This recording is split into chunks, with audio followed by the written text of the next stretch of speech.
चलिए, हम लोग बात कर रहे थे यहाँ पे ये क्या कहते हैं ग्राम न्यायालय का। तो ग्रामीण स्तर में जो है कि न्यायालय कौन कौन से होते हैं हम उस पर बात कर रहे हैं। तो इसमें देख लेते हैं अब कुटुंब या परिवार न्यायालय, इसका क्या क्या भूमिका होगी। कुटुंब या परिवार न्यायालय, जैसा कि आप नाम से पढ़ रहे हैं, नाम में क्या लिखा है, कुटुंब या परिवार न्यायालय, इसका क्या मतलब है। लगता है जैसे पारिवारिक के मामला इसमें आएंगे क्या सर? पारिवारिक मामले आएंगे, लिख लीजिए।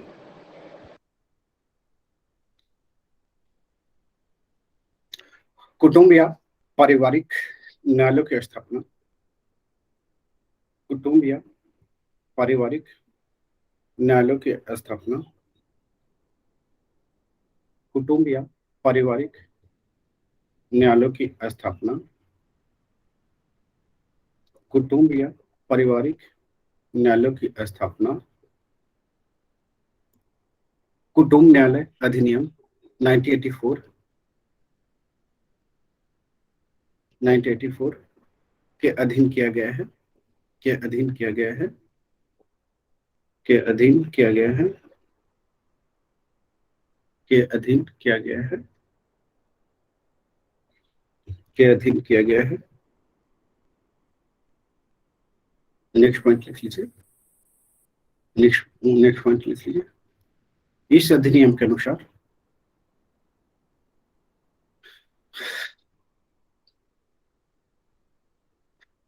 परिवार परिवार परिवार न्यायालय का गठन,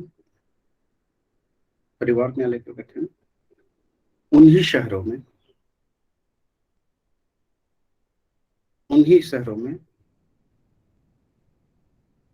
किया जाएगा, उन्हीं शहरों में किया जाएगा, उन्हीं शहरों में किया जाएगा,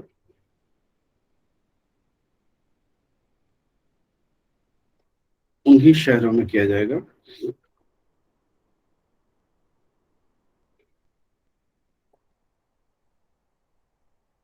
उन्हीं शहरों में किया जाएगा, उन्हीं शहरों में किया जाएगा, उन्हीं शहरों में किया जाएगा,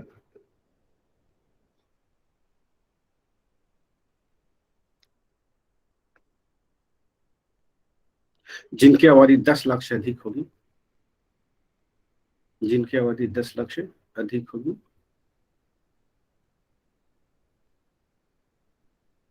जिनकी आबादी 10 लाख से अधिक होगी,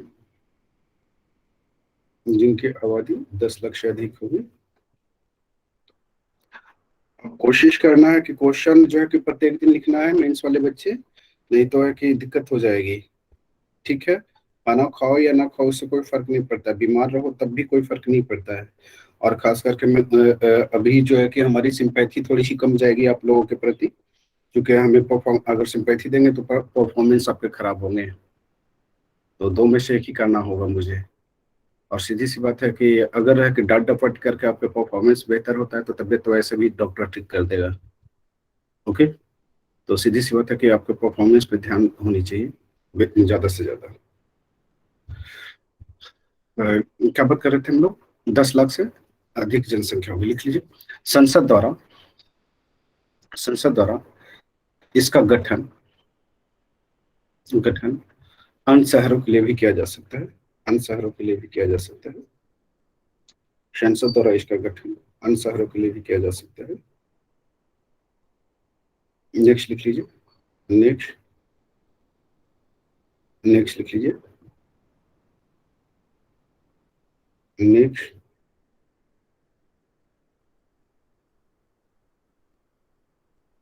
नेक्स्ट लिख लीजिए। इसमें राज्यों में राज्य सरकार के द्वारा उच्च न्यायालय के सलाह पर, राज्यों में राज्य सरकार के द्वारा उच्च न्यायालय के सलाह पर, राज्यों में राज्य सरकार के द्वारा उच्च न्यायालय के सलाह पर, राज्यों में राज्य सरकार के द्वारा उच्च न्यायालय की सलाह पर पारिवारिक अदालतों का गठन पारिवारिक अदालतों का गठन, पारिवारिक अदालतों का गठन किया जाएगा, पारिवारिक अदालतों का गठन किया जाएगा, पारिवारिक अदालतों का गठन किया जाएगा, पारिवारिक अदालतों का गठन किया जाएगा। नेक्स्ट लिख लीजिए, नेक्स्ट पॉइंट लिख लीजिए, नेक्स्ट पॉइंट, नेक्स्ट पॉइंट लिख लीजिए इसमें। पारिवारिक अदालतों की पारिवारिक अदालत की प्रकृति, की प्रकृति, की प्रकृति, पारिवारिक अदालत की प्रकृति, पारिवारिक अदालत की प्रकृति जिला अदालतों के समान होगी, जिला अदालतों के ही समान होगी, जिला अदालतों के ही समान होगी, जिला अदालतों के ही समान होगी, जिला अदालतों के ही समान होगी, जिला अदालतों के ही समान होगी, जिला अदालतों के ही समान होगी। नेक्स्ट लिख लीजिए, नेक्स्ट पॉइंट, नेक्स्ट पॉइंट लिख लीजिए इसमें। पारिवारिक अदालत की स्थापना करने का मुख्य उद्देश्य, मुख्य उद्देश्य, पारिवारिक अदालत स्थापना करने का मुख्य उद्देश्य, मुख्य उद्देश्य पारिवारिक विवादों को, पारिवारिक विवादों को मैत्रीपूर्ण, पारिवारिक विवादों को मैत्रीपूर्ण, पारिवारिक अदालतों को मैत्रीपूर्ण, मैत्रीपूर्ण, मैत्रीपूर्ण समझौते द्वारा शीघ्रता से सुलझाना है, शीघ्रता से सुलझाना है, शीघ्रता से सुलझाना है, शीघ्रता से सुलझाना है। नेक्स्ट लिख लीजिए, नेक्स्ट पॉइंट, नेक्स्ट पॉइंट लिख लीजिए।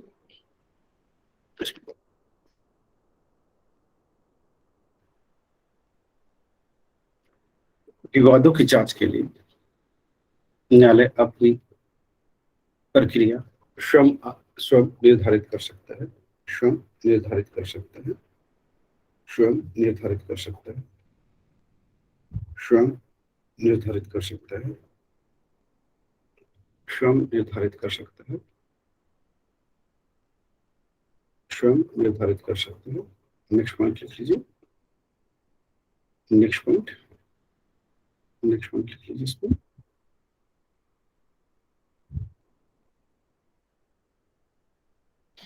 नेक्स्ट लिख लीजिए, कुटुंब न्यायालय के निर्णय के विरुद्ध अपील, कुटुंब न्यायालय के निर्णय के विरुद्ध अपील कहाँ की जा सकती है? उच्च न्यायालय में। लिख लीजिए, कुटुंब न्यायालय के विरुद्ध अपील उच्च न्यायालय में, उच्च न्यायालय में की जा सकती है, उच्च न्यायालय में की जा सकती है।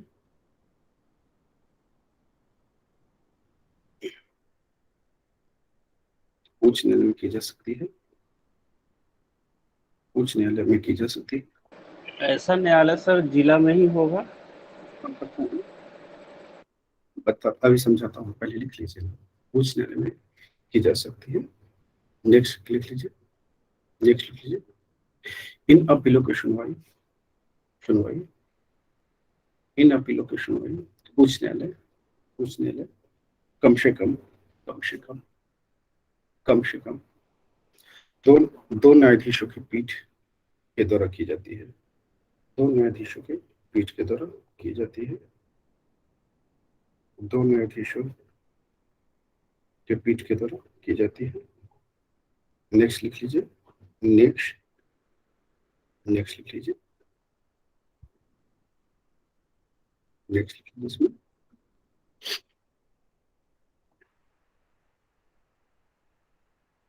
अनुच्छेद, अनुच्छेद 136 के तहत 136 के तहत इसकी रिपोर्ट अनुच्छेद 136 के तहत इसकी रिपोर्ट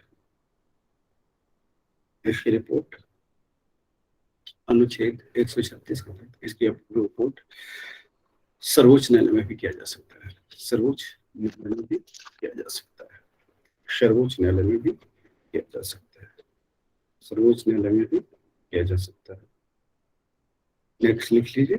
अभी इसको देखिए, समझ लीजिए। जैसा कि पति पत्नी के झगड़े होते हैं, है ना, पति पत्नी के झगड़े होते हैं, मदर फादर के झगड़े होते हैं, है ना, या फिर है कि परिवार के किसी भी मेंबर का झगड़ा होता है। ठीक है, जनरली तौर पे अभी जो देखने के लिए आ रहा है, अभी हनीसी का नाम सुना? हनीसी का नाम सुना है आपने? हाँ सर। तो यहाँ पे है कि कल परसों उसका ये सुनवाई था। वाइफ से झगड़ा हो रहा है और वो है कि तलाक लेने के लिए जो है बातें कर रहा है ना। तो यहाँ पे आप देखेंगे क्या कि क्या कहते हैं, जो मामले थे, है ना, मामले जो है कि यहाँ तो हाई कोर्ट में लेके आ गया, है ना। स्टार्टिंग में है कि वहां पे परिवार न्यायालय में लेके जाया गया था। ठीक है, तो आपसी आपसी सुलह समझौते की बात कर रहा है परिवार। जो हाई कोर्ट भी है कि कह रहा है कि नहीं, आप जो मामले को ना अपने लेवल पे सुलझाओ, है ना, आपके मामले जो है कि हमारे लेवल पे नहीं आएंगे। तो हनी सिंह एक जाना पहचाना नाम है ना। तो वहां पे है कि उसकी वाइफ जो है कि पति के खिलाफ जो है कि घरेलू हिंसा का आरोप लगाया है ना। और है कि 10 करोड़ नहीं, 20 करोड़ रुपए, है ना, वो जो है कि तलाक तलाक के लिए तलाक मांग रही है कि हमें 20 करोड़ दे दो और तलाक दे दो और 5 लाख पर मंथ के हिसाब से जीवन गुजारा भत्ता दे दो, है ना। तो ये उन्होंने डिमांड किया। अब ये मामले जो है कि क्या दिखता है आपको? घरेलू मामला दिखता है, पारिवारिक मामला दिखता है, नहीं दिखता है? जनरली तौर पे है कि ऐसे मामलों में है कि जो लोग चले जाते हैं हाई कोर्ट और कि कोर्ट चले जाते हैं, तो उन मामलों को जो है कि सुलझाने के लिए जो है कि ये परिवार न्यायालय का व्यवस्था किया गया है। परिवार न्यायालय मामले सुलझाती कैसे है? जनरली दोनों लोगों को मीटिंग बुलाती है ना। दोनों लोगों के समस्याओं को वो है कि सुनने का काम करता है। और दोनों लोगों को ये सजेशन किया जाता है कि आप जो है कि मामले को जो है कि ये ज्यादा ना खींचे। साथ ही साथ है कि दोनों के बीच जो मिसअंडरस्टैंडिंग होती है ना, उन बातों को क्लेरिफाई किया जाता है। जनरली पारिवारिक न्यायालय है कि तलाक की ओर नहीं जाती है ना। तलाक की ओर नहीं जाती। तलाक जो है कि एक अंतिम विकल्प के रूप में रखा जाता है कि सभी तरह के चीजें जब समाप्त हो जाए, सारे ऑप्शंस आपके पास समाप्त हो जाता है ना। तो आप क्या करो, आप ये तलाक ले लो, है ना। तो इसमें जो है कि आपको हर जगह पे ऑप्शन दिया गया कि अगर मामले जो है पारिवारिक न्यायालय से नहीं बन रहा है तो जिला न्यायालय में जाओ, जिला न्यायालय से नहीं बन रहा है तो आप कहाँ जाओ? उच्च न्यायालय में जाओ, उच्च न्यायालय से नहीं बन रहा है तो आप सुप्रीम कोर्ट में जाओ। अब सीधी सी बात है कि जनरली तौर पे है कि अगर लोग तलाक ही लेना चाहे तो कोर्ट कुछ कर नहीं सकता, क्योंकि उसके पास पुलिसिंग व्यवस्था तो है नहीं, है ना। पुलिसिंग व्यवस्था तो है नहीं। वो बहुत तो सुलह समझौता ही करा सकता है, काउंसलिंग कर सकता है ना। इससे ज्यादा नहीं करता है। जनरली तौर पे है कि तलाक के मामले जब ये पति पत्नी के झगड़े के मामले होते हैं, है ना, तो वो कोशिश ये की जाती है पारिवारिक तौर पे नहीं सुलझा तो परिवार ने अदालत में जाओ, है ना। तो ये परिवार अदालत जो है कि पारिवारिक समस्याओं, जितने भी झगड़े झंझट होते हैं परिवार में, है ना, केवल उसी को देखता है और इसके अलावा किसी भी मामले को नहीं देखता है। अभी जो है कि आप देख रहे हैं कि बहुत तेजी से जो है न्यूक्लियर फैमिली की और भारतीय समाज जो है कि उन्मुख हुई है ना। यहाँ पे है कि आप देखते हैं कि सिंगल फादर सिंगल मदर का कॉन्सेप्ट जो है कि बहुत तेजी से उभर करके सामने आया है। लोग टॉलरेंस नहीं कर रहे हैं, है ना। लोग टॉलरेंस नहीं कर रहे हैं, सहमति एक दूसरे से नहीं रख पा रहे हैं। तो इसके बजाय जो है लार्जर देन लाइफ है ना। और रहन सहन में बदलाव है, काम करने के तरीके में बदलाव है, विचारधारा में टकराव है ना। तो और है कि ये पहले होता क्या था कि संयुक्त परिवार होते थे, बच्चे जब उसमें पले बढ़े होते हैं तो उनके जो है कि कैपेसिटी, जो सहन करने की क्षमता है वो अधिक होती है। और यहाँ जब न्यूक्लियर फैमिली के बच्चे होते हैं तो वो क्या करते हैं, सीधे सीधे सेपरेशन। मुझे झगड़ा नहीं चाहिए, है ना, मुझे मुझे है कि टेंशन नहीं चाहिए, ये तमाम बातें होती है। तो इन सब सारे बातों को लेकर करके जो है कि आप पारिवारिक अदालत जा सकते हैं, है ना। आगे चलते हैं, नेक्स्ट लिख लीजिए। नेक्स्ट नेक्स्ट लिख लीजिए। नेक्स्ट लिख लीजिए इसमें अधिकरण, ट्रिब्यूनल्स लिख लीजिए। अधिकरण जो है अर्ध न्यायिक, न्यायिक अधिकरण जो है एक, न्यायिक अधिकरण एक अर्ध न्यायिक निकाय है, अर्ध न्यायिक निकाय है जिसकी स्थापना का उद्देश्य विशेष विभाग से जुड़ी शिकायतों, विशेष विभाग से जुड़ी शिकायतों एवं अर्धन्यायिक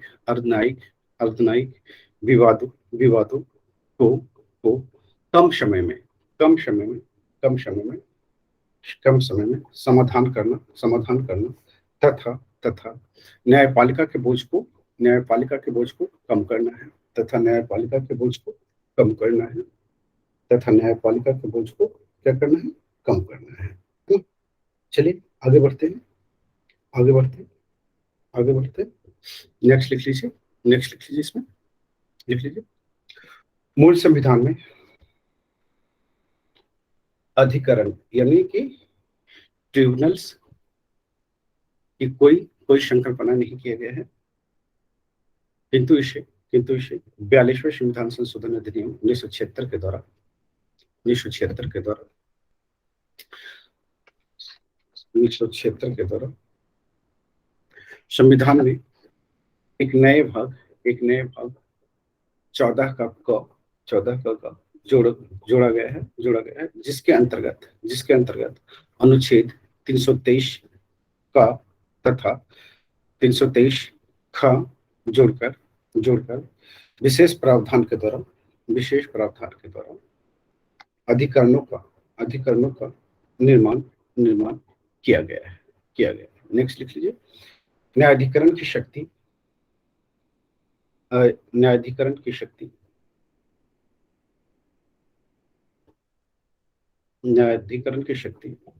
सभी न्यायाधिकरण की शक्ति को देखते हुए यह कहा जा सकता है कि सभी न्यायाधिकरण न्यायालय नहीं होते, लेकिन सभी न्यायालय न्यायाधिकरण होते हैं, सभी न्यायालय न्यायाधिकरण होते हैं, सभी न्यायालय न्यायाधिकरण होते हैं, सभी न्यायालय न्यायाधिकरण होते हैं। नेक्स्ट लिखते हैं, नेक्स्ट लिख लेते हैं, नेक्स्ट पॉइंट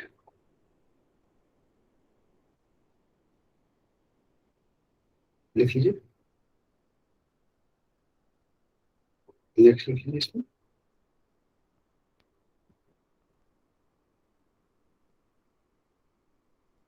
निधि जुड़ी है नहीं जुड़ी है, मीरा कहाँ है निधि? नेक्स्ट पॉइंट लिख लीजिए इसमें। इसको समझना है क्या, जैसे कि मान लीजिए कि कोई न्यायाधिकरण कोई कंपनी है या फिर है कि कोई ये आपका गवर्नमेंट सेक्टर है ना, और उसमें जो है कि आपका टकराव होता है ना, उसमें आपका टकराव होता है, तो अपनी मामलों को जो है कि कहाँ लेके जाएंगे, अदालत लेके जाएंगे। छोटे मोटे मामले होंगे तो वहां नहीं लेके जाएंगे ना, बहुत बड़े मामले होंगे तब आप वहां पे ले जाएंगे। तो आप न्यायाधिकरण में जाकर किसी ऑफिसर के खिलाफ शिकायत कर सकते हैं, है ना, या किसी सीनियर्स के खिलाफ आप शिकायत कर सकते हैं और वहां आपको मामले का निपटारा किया जाएगा, है ना। ये जो है कि क्या कहते हैं, सभी न्याय, लास्ट लाइन लिखा है कि सभी न्यायाधिकरण न्यायालय नहीं होते, है ना। इसका मतलब है कि सभी न्यायाधिकरण होते हैं वो जो है कि न्यायालय की तरह फैसला नहीं दे सकता, लेकिन न्यायालय जो है न्यायाधिकरण की तरफ फैसला दे सकता है। ठीक है, ये बात की यही है। नेक्स्ट लिख लीजिए। प्रशासनिक अधिकरण, एडमिनिस्ट्रेटिव ट्रिब्यूनल,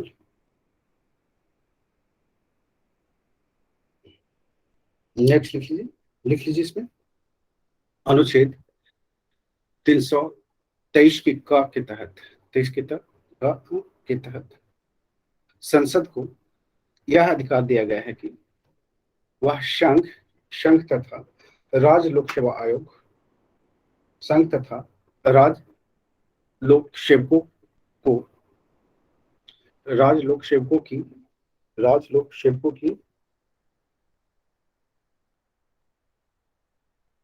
राज्य लोक सेवकों की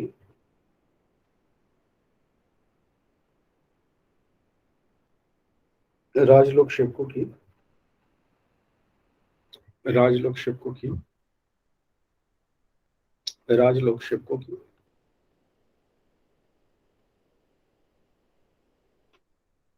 राज्य लोक सेवकों की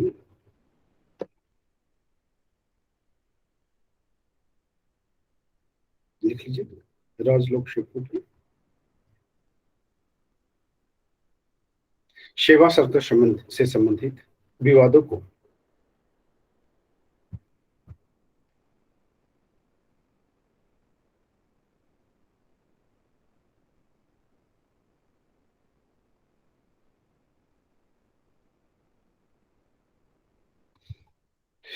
विवादों को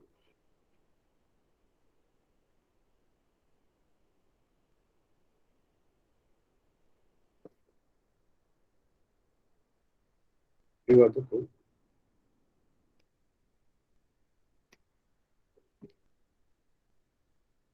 क्या लिखा, विवादों को निपटारे के लिए प्रशासनिक अधिकरणों की स्थापना की गई है। प्रशासनिक अधिकरणों की स्थापना की गई है। प्रशासनिक अधिकरणों की स्थापना की गई है। प्रशासनिक अधिकरणों की स्थापना की गई है। नेक्स्ट लिख लीजिए, नेक्स्ट लिख लीजिए संसद केंद्र सरकार के लिए पृथक तथा प्रत्येक एक राज्य के लिए पृथक तथा प्रत्येक राज्य के लिए अथवा दो या दो से अधिक राज्यों के लिए दो या दो से अधिक राज्यों के लिए दो या दो से अधिक राज्यों के लिए पृथक पृथक प्रशासनिक अधिकरण की स्थापना का प्रावधान कर सकती है। नेक्स्ट लिख लीजिए, नेक्स्ट लिख लीजिए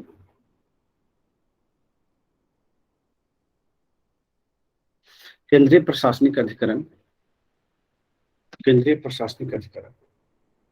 1 नवंबर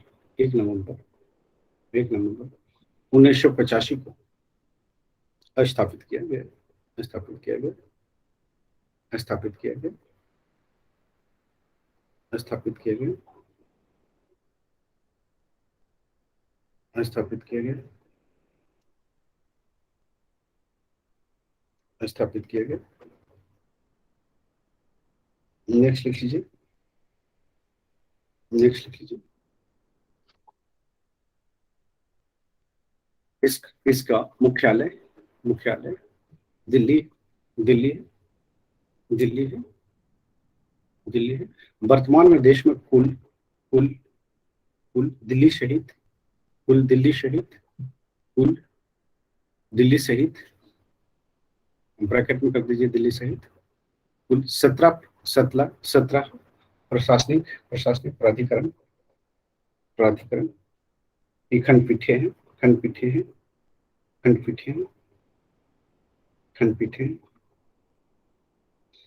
जिसमें 15 उच्च न्यायालय की प्रधान खंडपीठ में जिसमें 15 उच्च न्यायालय की प्रधान खंडपीठ में तथा तथा तथा तथा 2 अन्य जयपुर और लखनऊ में स्थापित है। जयपुर एवं लखनऊ में स्थित है। नेक्स्ट लिखिए प्रशासनिक अधिकरण। प्रशासनिक अधिकरण में एक अध्यक्ष के अतिरिक्त अतिरिक्त सरकार द्वारा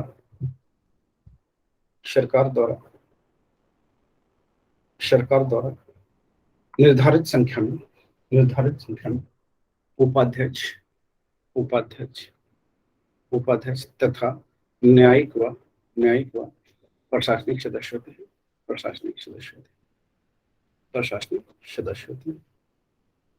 ठीक है, और इससे ज्यादा तो पूछेगा नहीं। चलिए आगे बढ़ते हैं। हरित न्यायालय लिख लीजिए। हरित न्यायाधिकरण लिख लीजिए।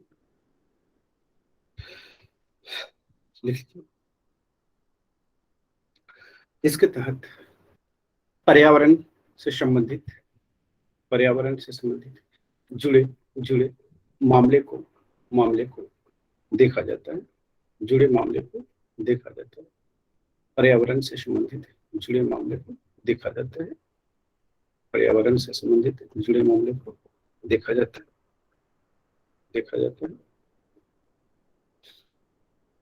पर्यावरण से जुड़े संबंधित मामले को देखा जाता है। नेक्स्ट लिख लीजिए।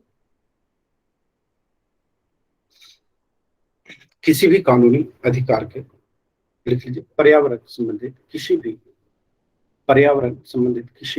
कानूनी अधिकार के परिवर्तन तथा व्यक्तियों एवं संपत्ति के नुकसान के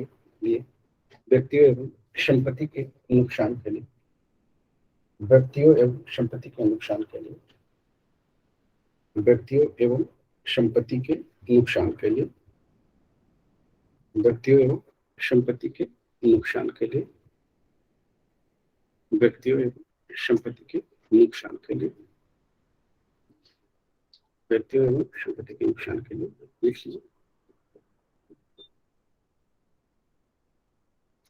सहायता एवं क्षतिपूर्ति देने या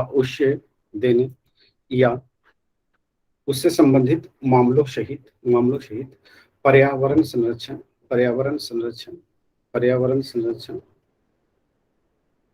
एवं वनों तथा अन्य प्राकृतिक संसाधनों के संरक्षण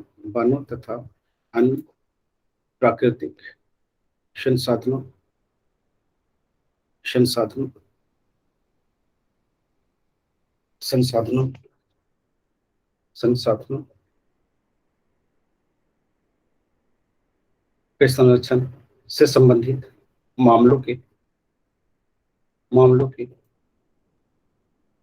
प्रभावी एवं शीघ्रगामी निपटारे के लिए राष्ट्रीय हरित न्यायालय, राष्ट्रीय हरित अधिकरण अधिनियम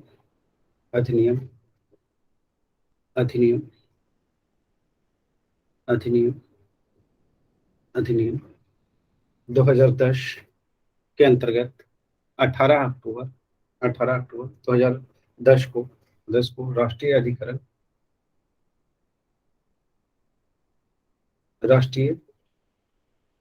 हरित अधिकरण या असली, हाँ ठीक है, राष्ट्रीय हरित अधिकरण की स्थापना की गई। इसमें देखिए अभी हाल फिलहाल में इस पे रविशंकर पे कार्रवाई हुआ था जब 2019 में था या 20 में था, याद है आप लोगों को? 2019 में उन्होंने जो है कि यमुना में जो है कि कल्चर प्रोग्राम रखने की बात की थी, है ना। और उनके कल्चर प्रोग्राम के बाद जो हुआ क्या था कि यमुना में बहुत सारा पॉल्यूशन फैल गया था, है ना। लोग पूजा पाठ का माला वगैरह सब यमुना में ही ये क्या करते हैं अर्पण कर दिए। तो राष्ट्रीय न्यायाधिकरण ने उन पे जुर्माना लगाया था, है ना। तो ये दलील था कि हमने तो लोगों को जागरूक करने का काम किया और हम पे ये लगाया जा रहा है। तो सिंपैथी गेम था, तो उनकी बातें छोड़ देते हैं, है ना। चलिए नेक्स्ट लिख लेते हैं, आगे लिख लेते हैं। हरित न्यायाधिकरण, हरित न्यायाधिकरण, हरित न्यायाधिकरण एक विशिष्ट निकाय है, एक विशिष्ट निकाय है, एक विशिष्ट निकाय है, एक विशिष्ट निकाय है, एक विशिष्ट निकाय है, एक विशिष्ट निकाय है जो बहु अनुशासनात्मक समस्याओं वाले, बहु अनुशासनात्मक समस्याओं वाले, बहु अनुशासनात्मक समस्याओं वाले, समस्याओं वाले, बहु अनुशासनात्मक समस्याओं वाले, समस्याओं वाले, बहु अनुशासनात्मक समस्याओं वाले, समस्याओं वाले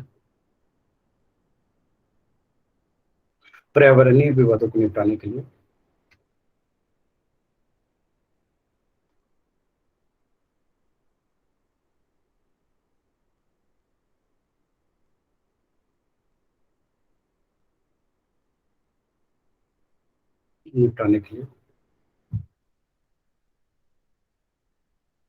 गठित किया गया, गठित किया गया। नेक्स्ट लिख लीजिए, नेक्स्ट लिख लीजिए। इस न्यायाधिकरण का मुख्यालय नई दिल्ली है, इस न्यायाधिकरण का मुख्यालय नई दिल्ली है, इस न्यायाधिकरण का मुख्यालय नई दिल्ली है, इस न्यायाधिकरण का मुख्यालय नई दिल्ली है, इस न्यायाधिकरण का मुख्यालय नई दिल्ली है,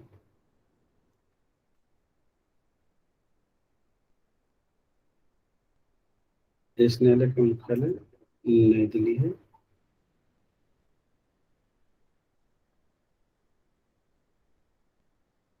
नई दिल्ली है,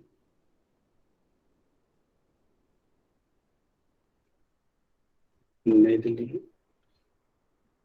नेक्स्ट लिख लीजिए, नेक्स्ट लिख लीजिए। इनकी अन्य शाखाएं पुणे, पुणे, चेन्नई, कोलकाता और भोपाल में स्थापित है, भोपाल में स्थापित है। नेक्स्ट लिख लीजिए। इस न्यायाधिकरण का अध्यक्ष, इस न्यायाधिकरण का अध्यक्ष,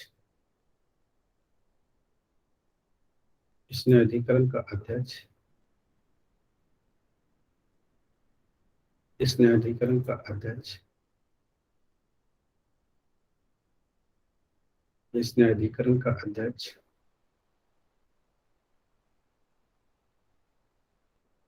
इस न्यायाधिकरण का अध्यक्ष उच्चतम न्यायालय, उच्चतम न्यायालय, उच्चतम न्यायालय, उच्चतम न्यायालय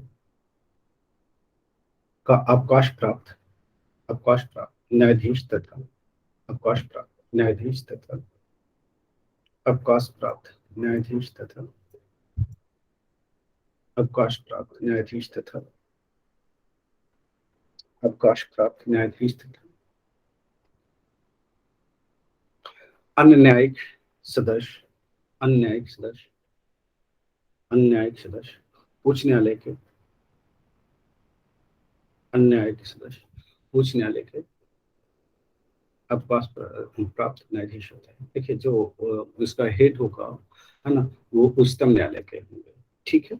वो उच्चतम न्यायालय के अब रिटायर जज होंगे, है ना, रिटायर जज होंगे। और इनके जो अन्य सदस्य होंगे, है ना, वो जो है कि आपका कौन होगा, तो उच्च न्यायालय के न्यायाधीश हो गए, है ना, रिटायर न्यायाधीश होंगे, ठीक है। नेक्स्ट लिख लीजिए, लिख लीजिए, नेक्स्ट लिख लीजिए। इस प्राधिकरण को अनेक अधिकार प्राप्त हैं, अनेक अधिकार प्राप्त है, इस अधिकरण को अनेक अधिकार प्राप्त है, लिख लीजिए। इस अधिकरण को अनेक अधिकार प्राप्त है, जैसे, जैसे, जैसे, लिख लीजिए। इस अधिकरण को अनेक अधिकार प्राप्त है, जैसे, लिख लीजिए, पर्यावरणीय संबंधी मामलों को स्वतः संज्ञान में लेना, पर्यावरणीय संबंधी मामलों को स्वतः संज्ञान में लेना, पर्यावरण संबंधी मामलों को स्वतः स्वतः संज्ञान में लेना, पर्यावरण संबंधी मामलों को स्वतः संज्ञान में लेना, और ये कॉमा कॉमा करते चले जाइए, पर्यावरणीय क्षति पहुंचाने या नियमों का उल्लंघन करने करने नियमों का उल्लंघन करने के दोषी दोषी दोषी लोगों को दंड देना, दोषी लोगों को दंड देना।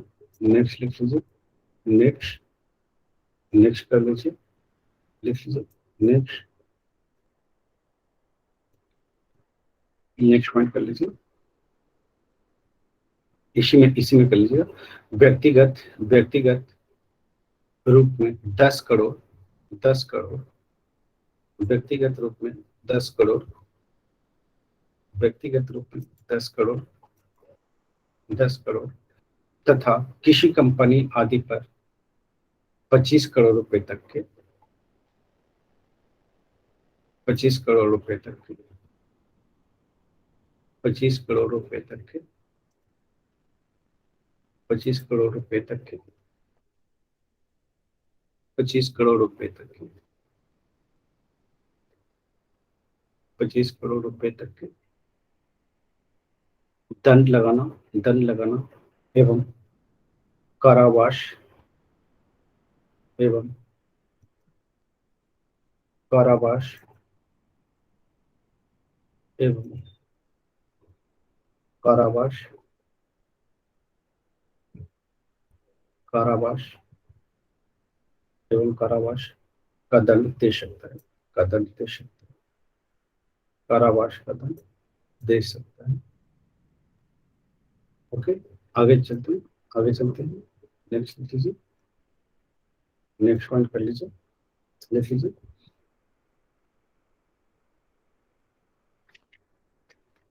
लिख लीजिए। इसमें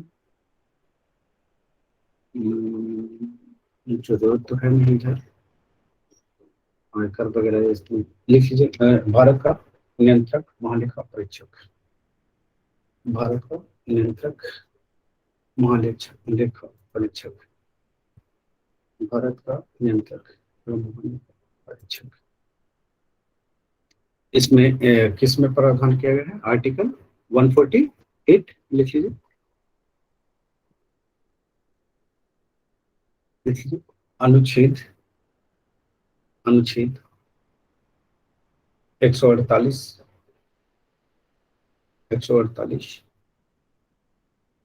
संविधान के भाग 5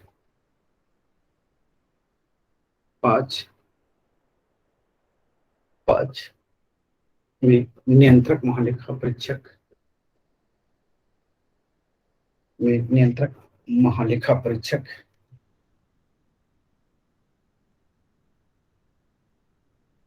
के बारे में प्रावधान किया गया है, के बारे में प्रावधान किया गया है, के बारे में प्रावधान किया गया है, के बारे में प्रावधान किया गया है, के बारे में प्रावधान किया गया है।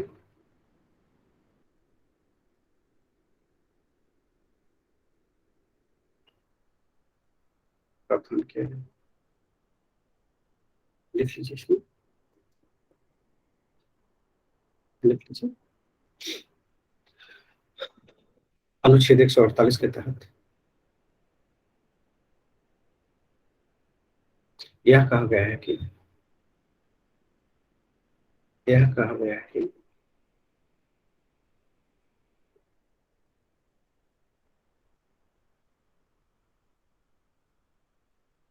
यह कहा गया है कि यह कहा गया है कि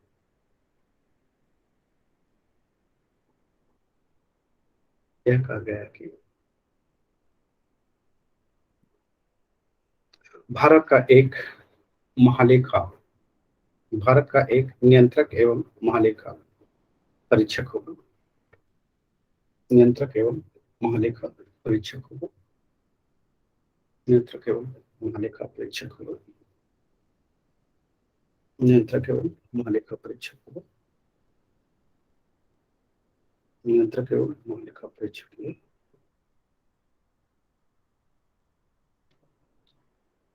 नियंत्रक एवं महालेखा परीक्षक होगा।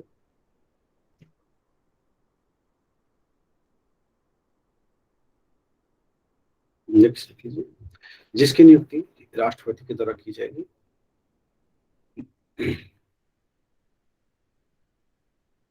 इसकी नियुक्ति राष्ट्रपति के द्वारा की जाएगी।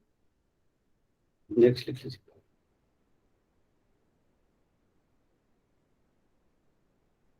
नियुक्ति राष्ट्रपति की द्वारा की जाएगी। इसका वेतन एवं अन्य सेवा शर्तें को निर्धारित करने का अधिकार संसद को है। संसद को है। संसद को है। संसद को है। नेक्स्ट लिख लीजिए,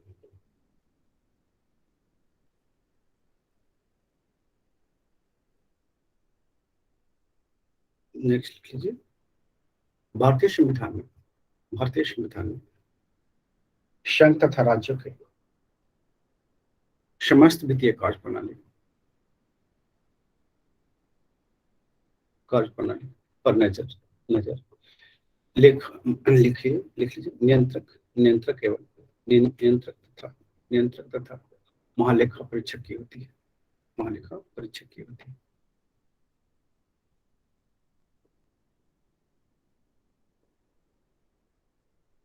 लिख लीजिए, भारत में सर्वप्रथम महालेखा परीक्षक की नियुक्ति 1857 में लॉर्ड कैनिंग के द्वारा कलकत्ता, मद्रास तथा बंबई के तीनों प्रेसिडेंसियों में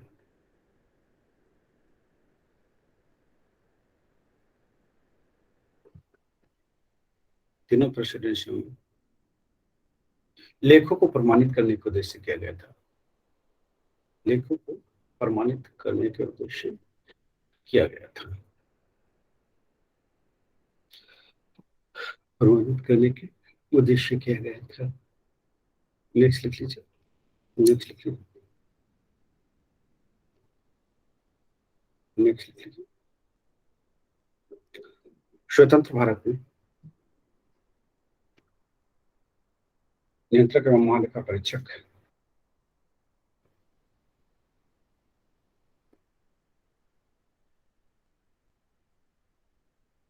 को उच्चतम न्यायालय के न्यायाधीशों की भांति एक संवैधानिक अधिकारी बनाया गया है। एक संवैधानिक अधिकारी बनाया गया है।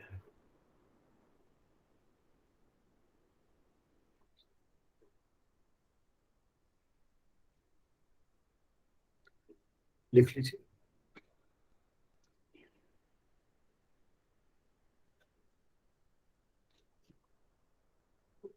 इसके पदावधि लिख लीजिए, पदावधि लिख लीजिए, नियंत्रक एवं महालेखा परीक्षक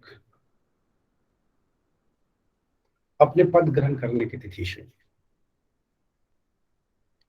अपने पद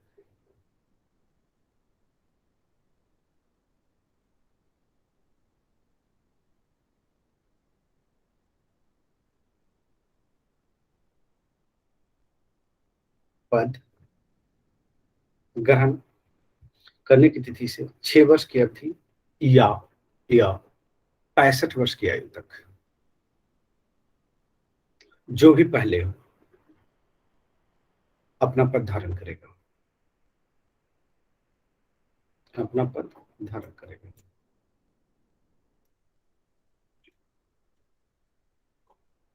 अपना पद धारण करेगा।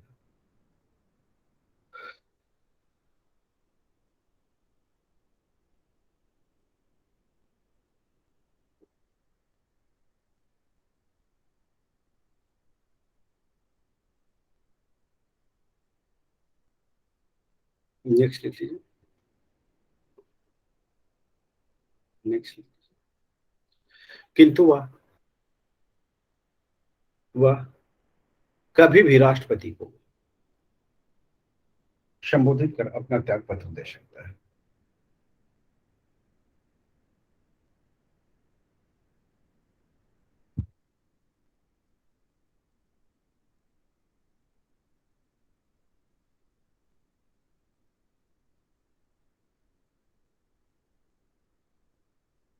नेक्स्ट लिख लीजिए। इसको शॉर्टकट में लिख लीजिए, कैग लिख लीजिए, है ना। इसको क्या कहते हैं, controller and auditor general of India, है ना। तो इसको कैग लिख लीजिए, ठीक है, बार बार लिखने की जरूरत नहीं पड़ेगी, लिख लीजिए। कैग को उसके पद से केवल उसी, सीएजी लिख लीजिएगा, सीएजी को उसके पद से केवल उसी रीति और उन्हीं आधारों पर, उसी विधि और उन्हीं आधारों पर हटाया जाएगा जिस विधि और जिन आधारों पर उच्चतम न्यायालय के न्यायाधीश को हटाया जाता है, न्यायाधीश को हटाया जाता है, न्यायाधीश को हटाया जाता है। नेक्स्ट लिख लीजिए, नेक्स्ट पॉइंट लिख लीजिए। न्यायाधीश, ये सीएजी को हटाने का प्रावधान अनुच्छेद 141 के क्लॉज 1 आता है ना, ब्रैकेट में 1 लिखने, क्लॉज 1 के तहत किया गया है। नेक्स्ट लिख लीजिए। कैग को हटाने के लिए सिर्फ दो आधार है, जो न्यायाधीश को हटाने के लिए था, सिर्फ दो आधार है। क्या है, लिख लीजिए। सिद्ध कदाचार या असमर्थता, के आधार पर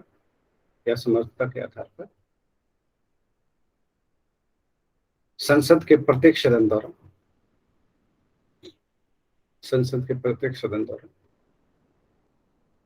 कुल सदस्य संख्या के बहुमत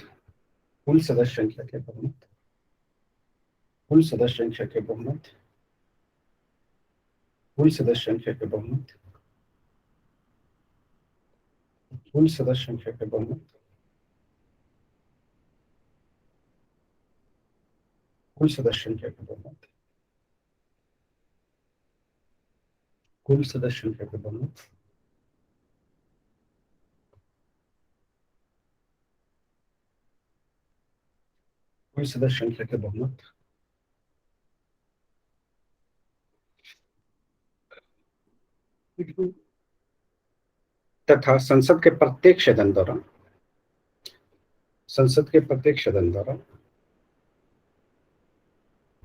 क्या लिखा, कुल सदस्य संख्या के बहुमत तथा उपस्थित और, ऐसे लिख लीजिए, उपस्थित और मतदान करने वाले सदस्यों की 2/3 बहुमत से पारित प्रस्ताव द्वारा ही अपने पद से हटाया जा सकता है, नेक्स्ट लिख लीजिए। कैग राष्ट्रपति के प्रसाद पर्यंत अपना पद ग्रहण नहीं करता, अपना पद धारण नहीं करता। नेक्स्ट लिख लीजिए।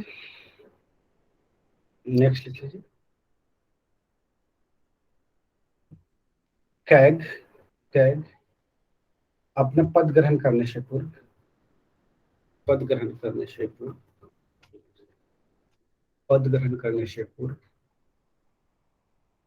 कैग अपने पद ग्रहण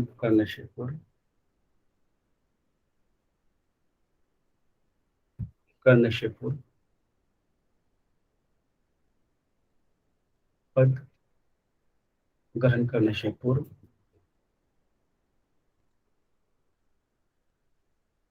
और राष्ट्रपति के समक्ष संविधान के अनुसूची 3 में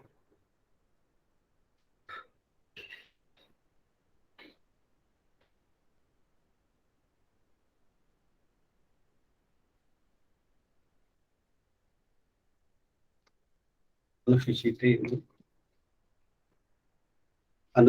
में दिए गए प्रारूप के अनुसार शपथ ग्रहण करता है। नेक्स्ट लिख लीजिए। कैग का वेतन उच्चतम न्यायालय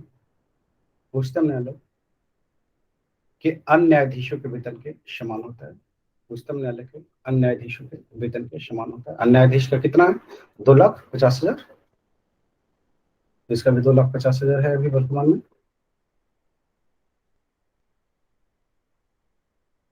नेक्स्ट लिख लीजिए।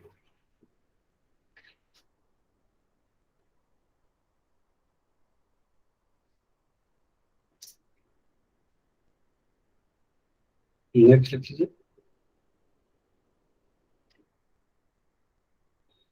कैग को प्रति माह 2,50,000 मतलब 2.5 लाख वेतन दिया जाता है। नेक्स्ट लिख लीजिए। वित्तीय आपात की स्थिति को छोड़कर वित्तीय आपात की स्थिति को छोड़कर कैग के वेतन भत्ते आदि में कोई अलाभकारी परिवर्तन वेतन भत्ते आदि में कोई अलाभकारी परिवर्तन नहीं किए जा सकते।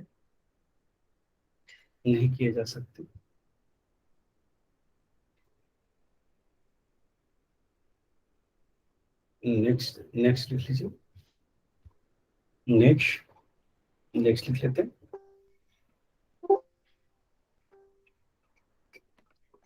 एक मिनट।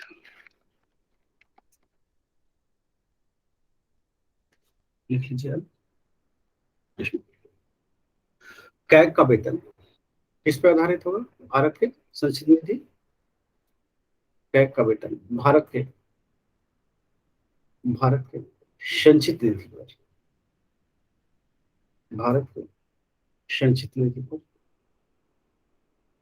भारत के संचित निधि पर भारित होता है। नेक्स्ट लिख लीजिए।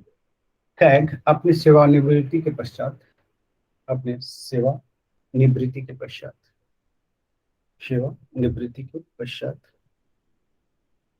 कैग अपने सेवानिवृत्ति के पश्चात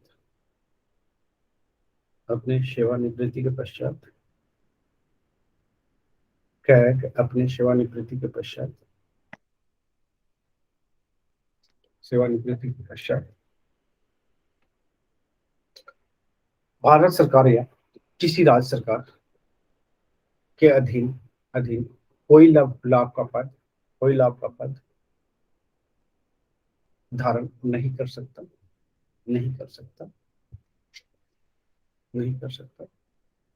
इसकी कार्यवाही शक्तियां कर देते हैं। कार्यवाही शक्तियां क्वेश्चन पूछते हैं जनरली तौर पे, है ना। यूपीएससी में तो भरपूर यहाँ से क्वेश्चन होता है, यूपीएससी कभी कभी पूछ लेता है। ठीक है, तो नेक्स्ट लिख लीजिए। कार्यवाही शक्तियां इसकी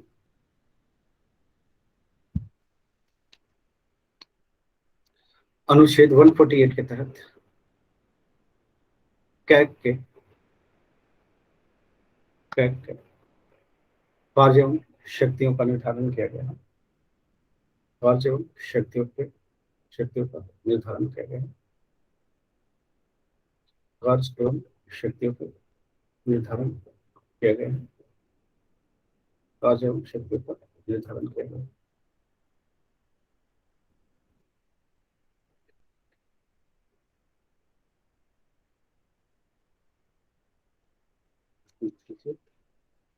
अनुच्छेद 149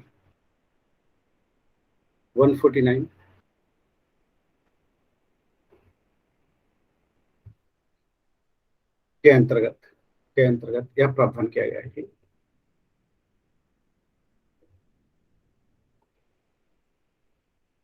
वह संघ और राज्यों के तथा किसी अन्य प्राधिकारी या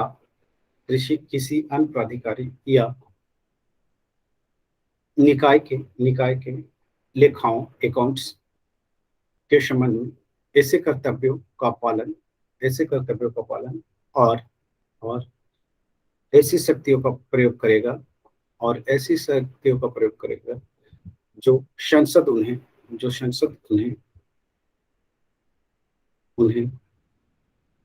प्रदान किया है, जो संसद द्वारा उन्हें प्रदान किया गया है।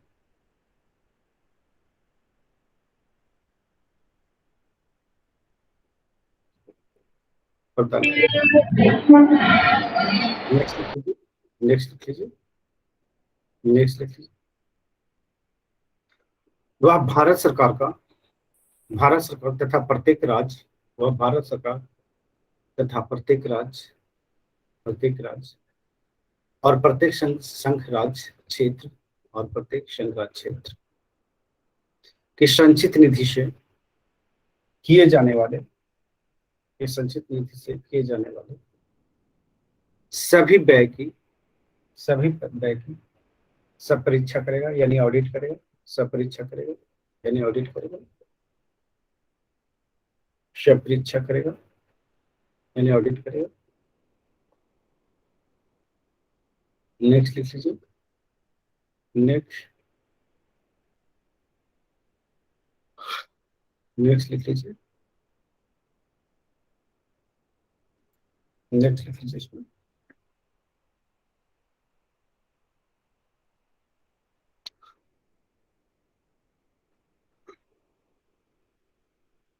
अब ये ऑडिट तो करेगा, इसका रिपोर्ट कहाँ देगा? कहाँ देगा? संसद को देगा। हाँ, संसद को लिख लीजिए। वह संघ तथा राज्यों की आकस्मिक निधि, कंटिजेंसी फंड तथा लेखाओं तथा लोक लेखाओं से किए जाने वाले सभी व्ययों सभी व्ययों सभी व्ययों सभी व्ययों सभी व्ययों सभी व्ययों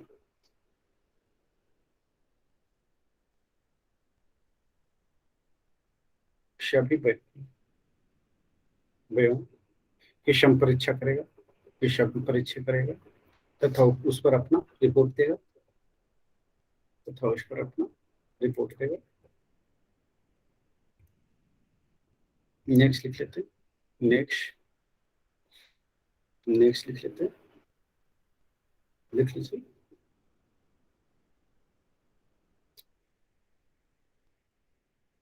लिख लीजिए इसमें। वह संघ एवं राज्यों के आय और व्यय की ऑडिट करेगा, संपरीक्षा करेगा, ऑडिट करेगा। नेक्स्ट लिख लीजिए,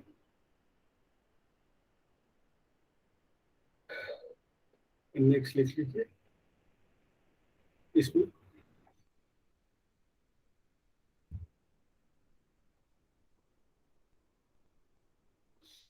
वह संघ और राज्य के विभिन्न विभागों द्वारा किए गए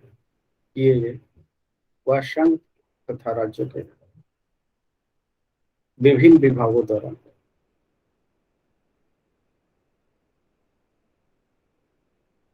विभिन्न विभागों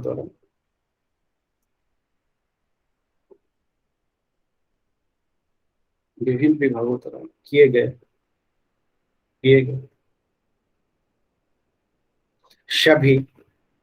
सभी व्यापार निर्माण सभी व्यापार निर्माण सभी व्यापार निर्माण सभी व्यापार निर्माण सभी व्यापार निर्माण व्यापार निर्माण लाभ तथा हानि के लेखाओं का सम परीक्षण करेगा, लेखाओं का सम परीक्षण करेगा। नेक्स्ट लिख लीजिए, नेक्स्ट लिख लीजिए इसको, सम परीक्षण। नेक्स्ट लिख लीजिए, सम परीक्षण करेगा। वह संघ या राज्य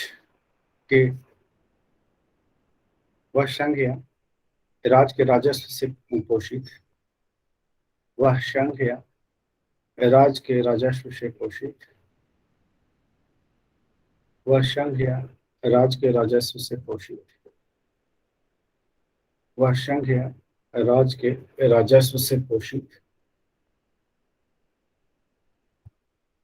वह संघ या राज के राजस्व से पोषित है। वह संघ या राज के राजस्व से पोषित है। संघ या राज के राजस्व से पोषित है।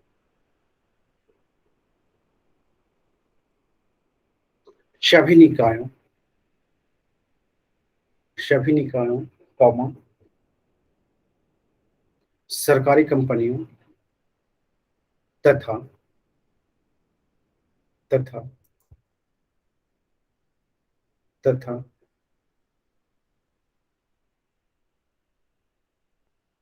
तथा तथा किसी अन्य निगम या निकाय के तथा किसी अन्य निगम या निकाय के तथा किसी अन्य निगम तथा निकाय के अन्य निगम तथा निकाय के आय और व्यय का संप्रेषण करेगा। और आय और व्यय का संप्रेषण करेगा। आय और व्यय का संप्रेषण करेगा। आय और व्यय का संप्रेषण करेगा। आय और व्यय का संप्रेषण करेगा। नेक्स्ट लिख लीजिए। नेक्स्ट लिख लीजिए।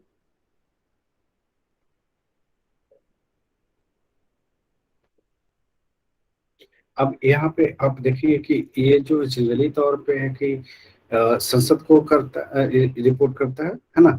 तो संसद की रिपोर्ट संसद में किसको रिपोर्ट करता है? संसद में राष्ट्रपति को रिपोर्ट करता है ना।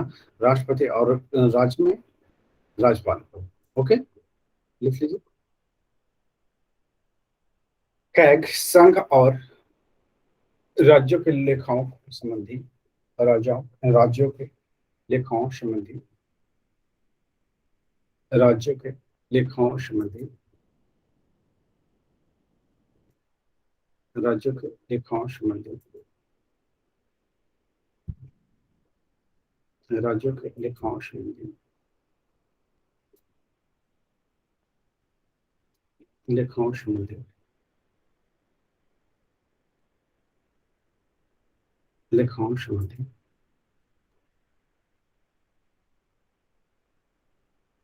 लेखाओं संबंधी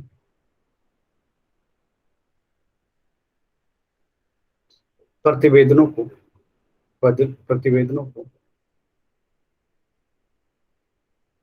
राष्ट्रपति और राष्ट्रपति या राज्यपाल के समक्ष प्रस्तुत करता है। नेक्स्ट लिख लीजिए। भारत में सूचना का अधिकार कब लाया गया? भारत में 2005। लिख लीजिए। भारत में सूचना का अधिकार। अच्छा, सुशील जुड़ गए हैं क्या? पहले से ही जुड़े। मुझे लगा कि आप साइलेंट है क्लास, तो सुशील नहीं जुड़े हैं। लिख लीजिए। एक आप होते हैं, एक नीरज होते हैं, है ना। दोनों नहीं रहते तो पता नहीं चलता कि क्लास चल भी रहा है, बच्चे हैं कि। लिख लीजिए। भारत में सूचना का अधिकार। लिख लीजिए। क्या है सूचना का अधिकार वैसे? आरटीआई जो इसको बोलते हैं। आरटीआई लिख लीजिए। सरकारी जुड़ी कोई भी खर्च का सर मांग सकते हैं रिपोर्ट, खर्च हो रहा है, कैसे खर्च हो रहा है सर। अच्छा, खर्च का रिपोर्ट मांग सकते हैं? नहीं, किसी चीज का वैकेंसी का भी आरटीआई डाल के रिपोर्ट मांग सकते हैं, कोई भी प्रावधान का। किसी भी प्रोविजन सरकारी जुड़ी हर जानकारी प्राप्त कर सकते हैं सर। है ना। ये आम नागरिक का फंडामेंटल राइट है ना। है ना, नहीं है? लिख लीजिए। भारतीय संविधान में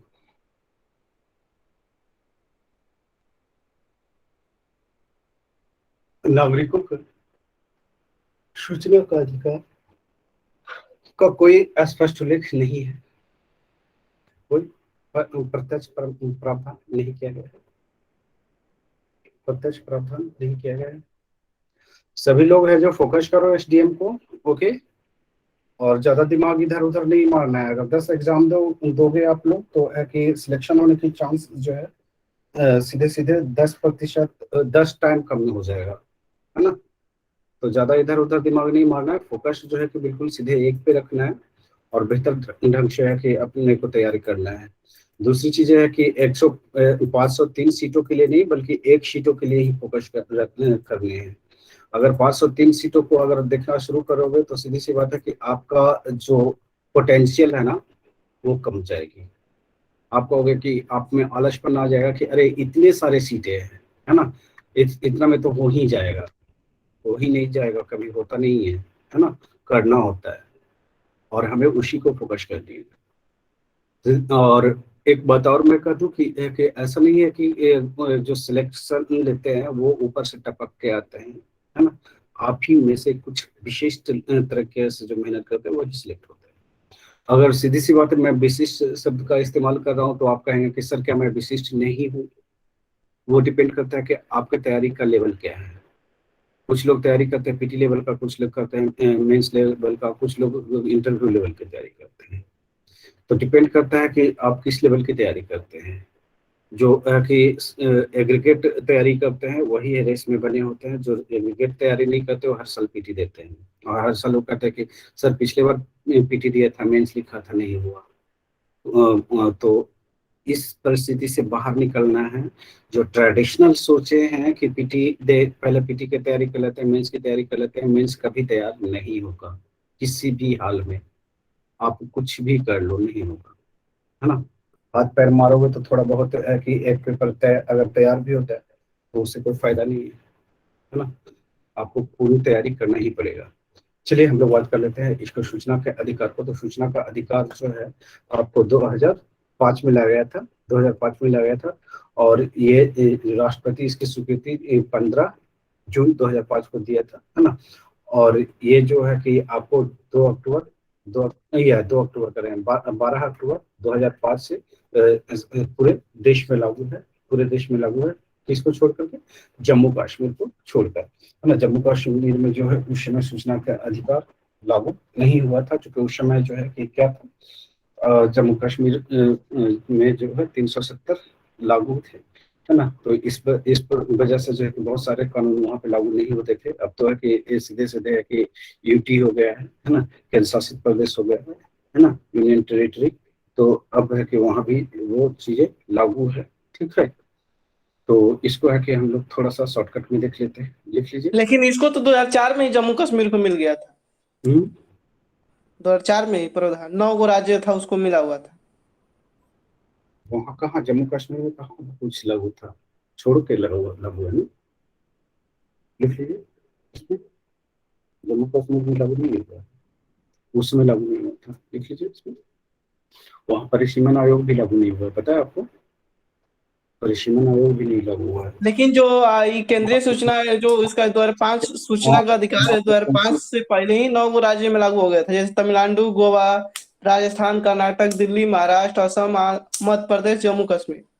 संसद द्वारा पारित जब होगा, सब अपने अपने तरीके से लागू करते हैं ना बच्चे। कानून जब बनते हैं उसकी बात मैं कर रहा हूँ केवल, ठीक है।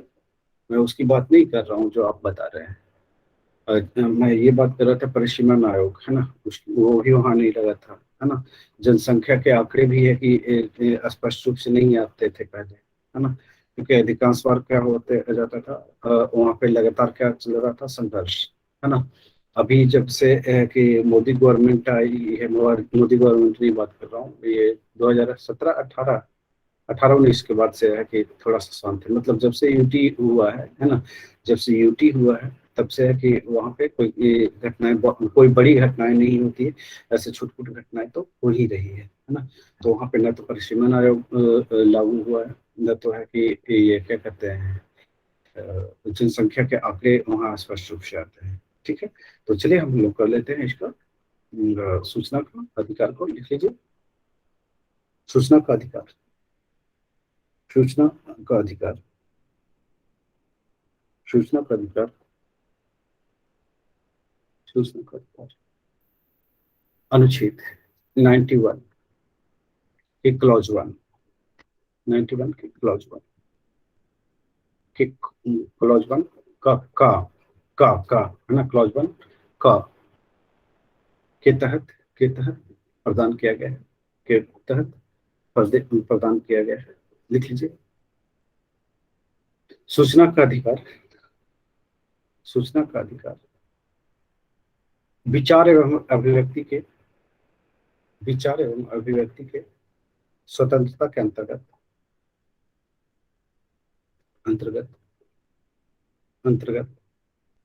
अंतर्निहित किया गया है। अंतर्निहित किया गया है। अंतर्निहित किया गया है। अंतर्निहित किया गया है।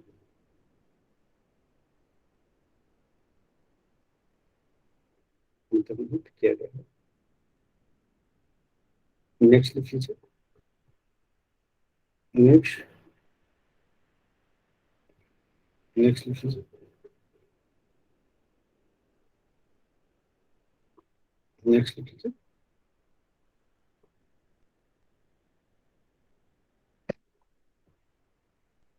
सूचना के अधिकार की मांग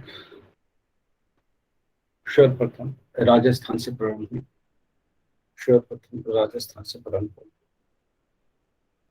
सर्वप्रथम राजस्थान से प्रारंभ हुई। सर्वप्रथम राजस्थान से प्रारंभ हुई। नेक्स्ट कीजिए। नेक्स्ट नेक्स्ट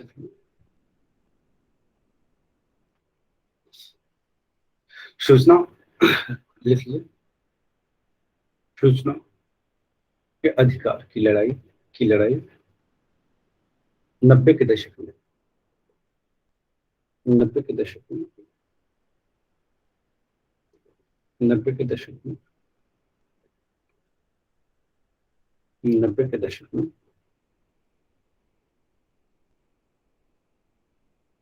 90 के दशक में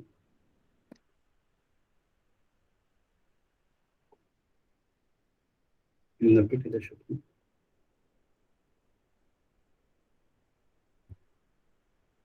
90 के दशक में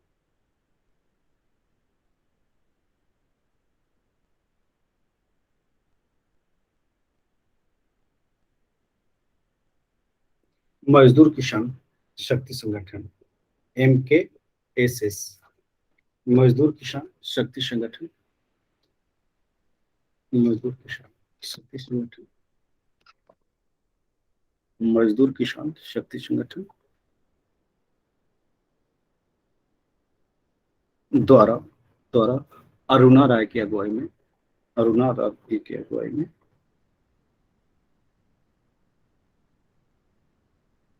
भ्रष्टाचार के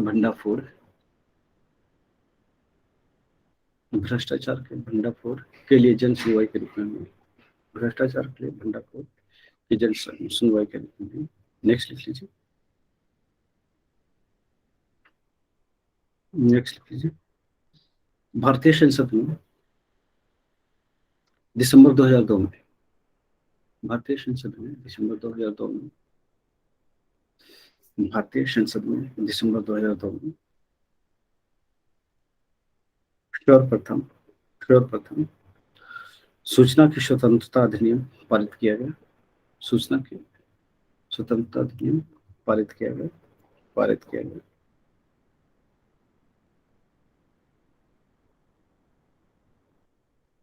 नेक्स्ट लिखिए। मई 2005 में एक नया सूचना का अधिकार अधिनियम 2005 एक नया सूचना का अधिकार अधिनियम 2005 संसद में पारित किया गया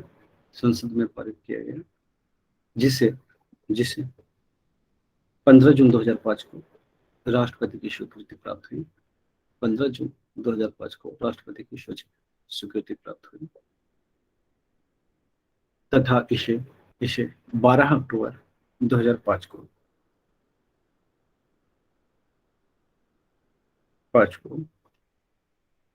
जम्मू कश्मीर को छोड़कर संपूर्ण भारत में लागू किया गया।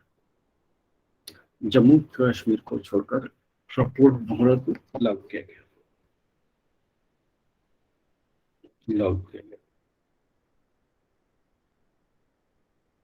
नेक्स्ट लिख लीजिए। सर्वप्रथम सूचना का अधिकार, सूचना का अधिकार का कानून बनाने का श्रेय स्वीडन को जाता है, स्वीडन को जाता है, स्वीडन को जाता है। नेक्स्ट लिख लीजिए, नेक्स्ट लिख लीजिए।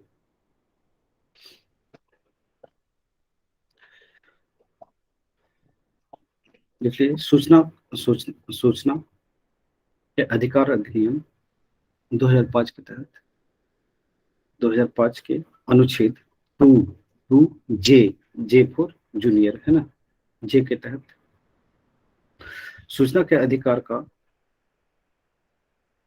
अर्थ पहुंच योग सूचना का, पहुंच योग सूचना का जो किसी लोक प्राधिकारी या किसी लोक प्राधिकारी या उसके नियंत्रणाधीन आधारित है, अधिकार अभिप्रेत है, मतलब अधिकार जानने का अधिकार है ना, अधिकार अभिप्रेत है, जिनमें निम्नलिखित अधिकार शामिल हैं। लिख लीजिए। कार्यों, दस्तावेजों, अभिलेखों का निरीक्षण करना, कार्यों, दस्तावेजों, अभिलेखों का निरीक्षण करना। नेक्स्ट लिख लीजिए। सामग्री के प्रमाणित नमूने लेना, सामग्री के प्रमाणित नमूने लेना। नेक्स्ट लिख लीजिए। दस्तावेजों या अभिलेखों की प्रमाणित प्रतिलिपियां लेना, प्रमाणित प्रतिलिपियां लेना। नेक्स्ट लिख लीजिए। नेक्स्ट यदि सूचना कंप्यूटर व अन्य तरीके से रखी गई है, यदि सूचना कंप्यूटर व अन्य तरीके से रखी गई है तो disk, floppy, tape, video cassette या अन्य इलेक्ट्रॉनिक माध्यम या प्रिंट आउट के रूप में इसकी सूचना प्राप्त किया जा सकता है, चलिए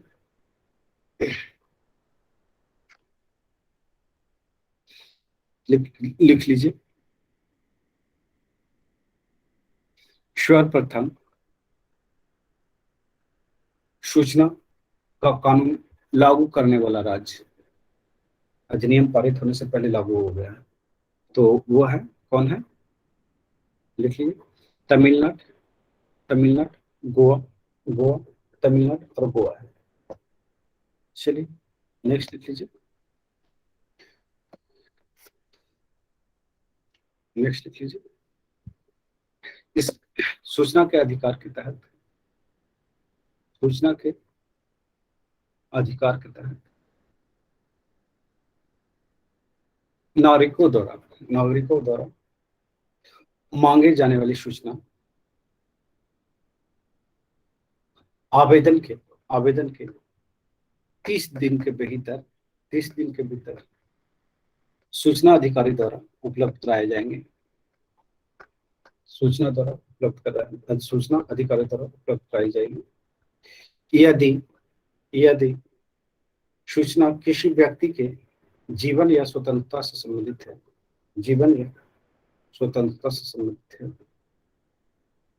तो उसे आवेदन के 48 घंटे के अंदर,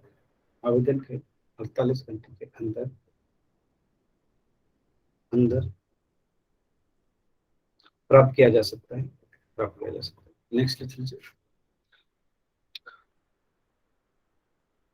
नेक्स्ट लिख लीजिए।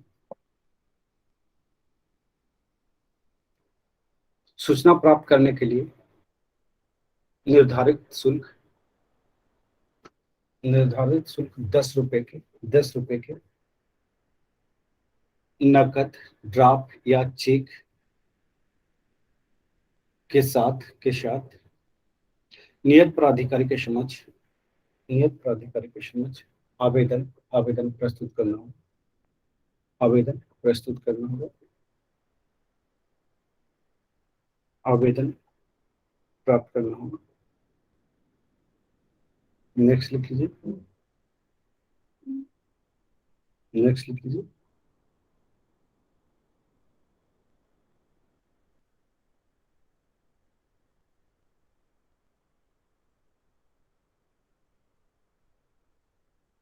नेक्स्ट लिख लीजिए।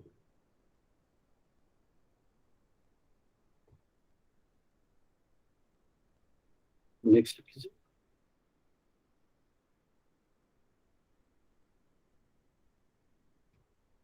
प्रत्येक सरकारी विभाग में एक या अधिक लोक सूचना अधिकारी नियुक्त किए जाएंगे।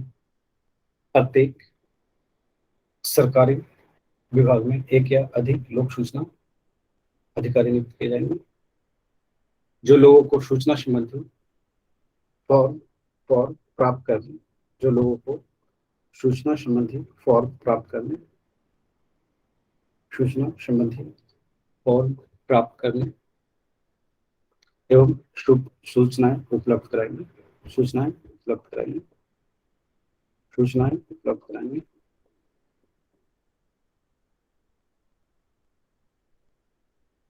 नेक्स्ट लिख लीजिए। आवेदक को सूचना प्राप्ति के कारण वह व्यक्तिगत विवरण देना जरूरी नहीं होगा, देना जरूरी नहीं होगा।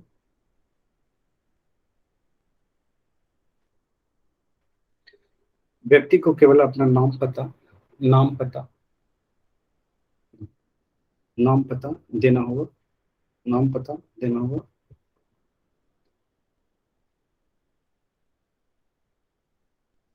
नेक्स्ट लिख लेते हैं।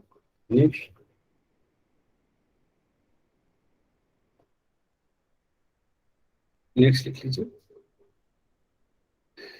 बिना कारण विलंब से सूचना देने वाले अधिकारी पर प्रतिदिन 250 रुपये, प्रतिदिन 250 रुपये, प्रतिदिन 250 रुपये, प्रतिदिन 250 रुपये तथा अधिकतम 25,000 रुपये तक का जुर्माना का प्रावधान है। अब चलिए कुछ एजेंसियों के बारे में बात कर लेते हैं। तो एजेंसियां कौन कौन सी है?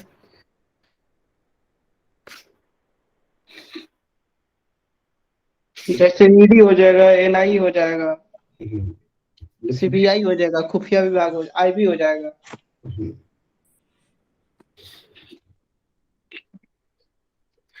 लिख लीजिए। सीबीआई भारत की प्रमुख एजेंसियां, प्रमुख जांच एजेंसियां।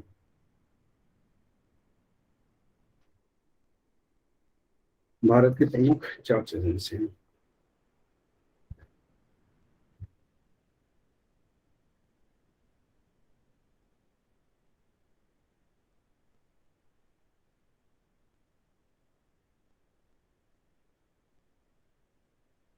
लिख लीजिए इसमें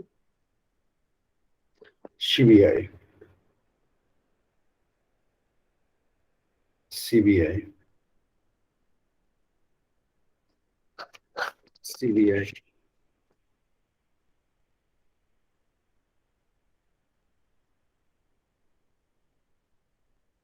इसका क्या काम है? सीबीआई का क्या फुल फॉर्म होता है? Central bureau investigation, investigation, central bureau investigation. यह भारत की प्रमुख जांच एजेंसी है, भारत की प्रमुख जांच एजेंसी है।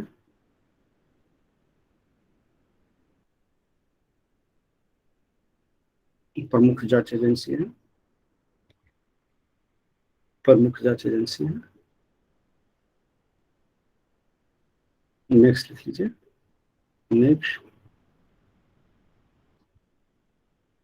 नेक्स्ट पॉइंट, देश में होने वाले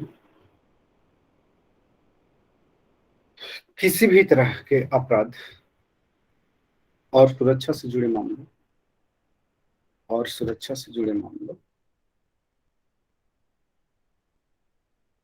और सुरक्षा से जुड़े हुए मामलों, सुरक्षा से जुड़े हुए मामलों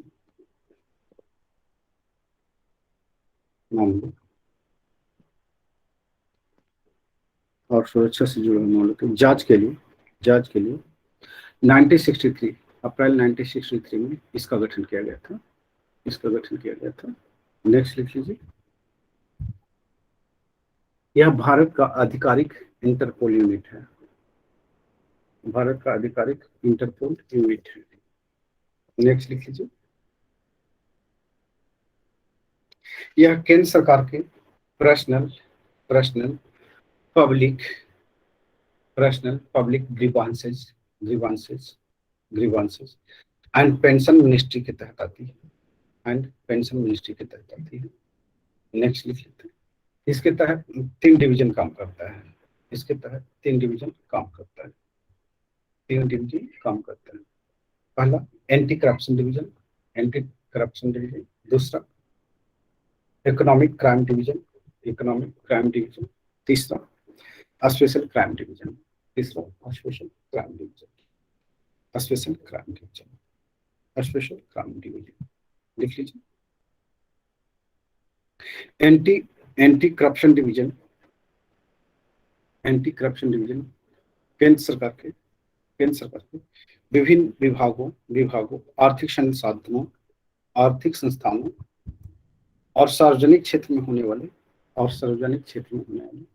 धोखाधड़ी और भ्रष्टाचार की जांच पड़ताल करती है।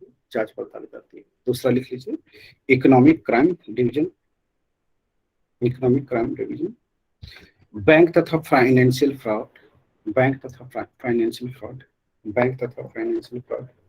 आयात निर्यात और विदेशी मुद्रा से जुड़े नियमों के उल्लंघन, विदेशी मुद्रा से जुड़े नियमों के उल्लंघन,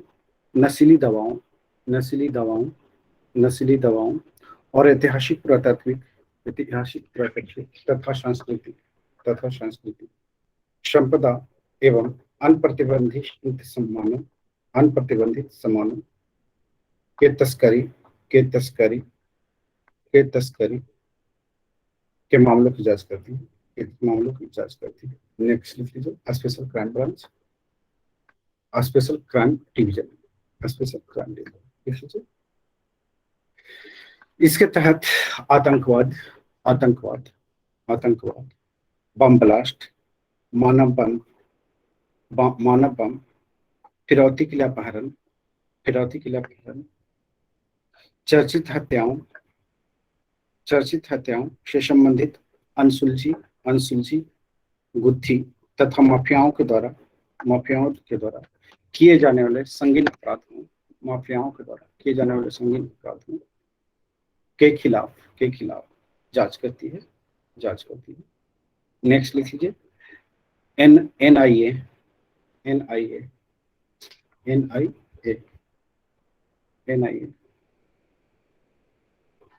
नेशनल इन्वेस्टिगेशन एजेंसी का गठन 2008 के मुंबई हमले के बाद हुआ। लिख लीजिए। इस एजेंसी का गठन 16 दिसंबर 2008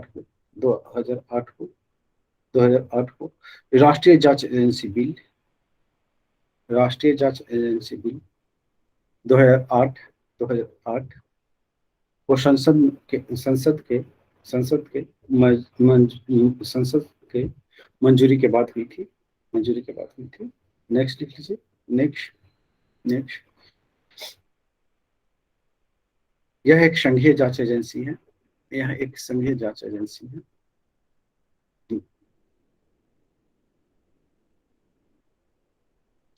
एजेंसी है। इसे राज्यों की अनुमति के बिना आतंकवाद तथा उससे संबंधित अपराधों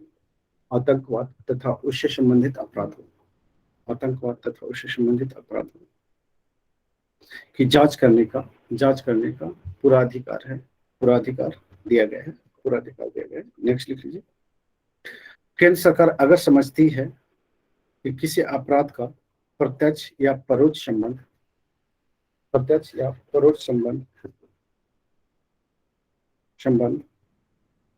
आतंकवाद से है तो इसकी जांच वह एनआईए से करा सकता है।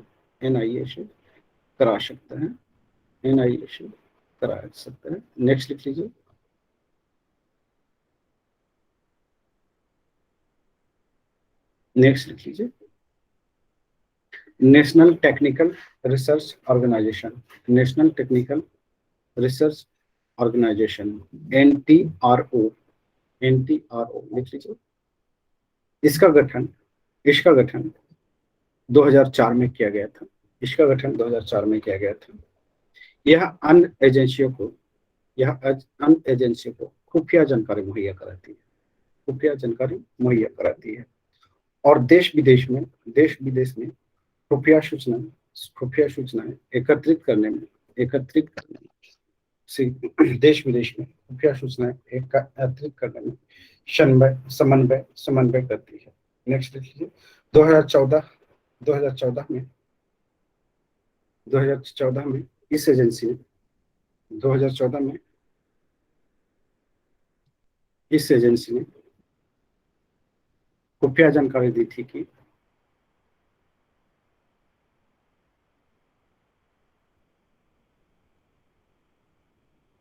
और छोड़ दीजिए, इसको जरूरत नहीं है, इसकी जरूरत नहीं है। आगे चलते हैं। नेक्स्ट लिख लीजिए।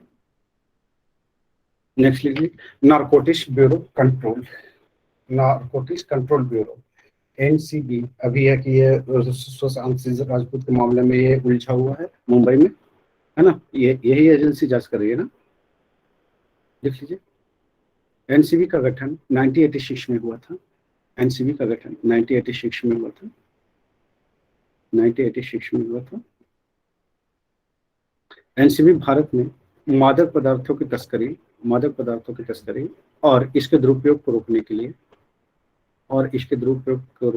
काम करती है।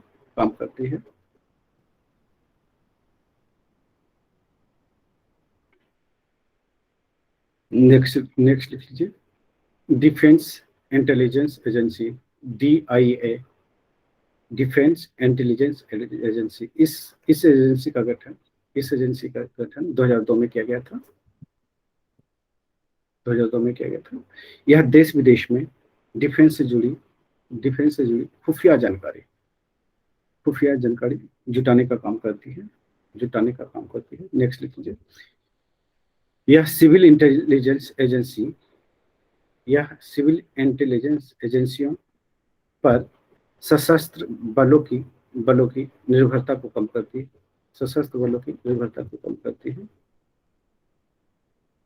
नेक्स्ट लिख लीजिए।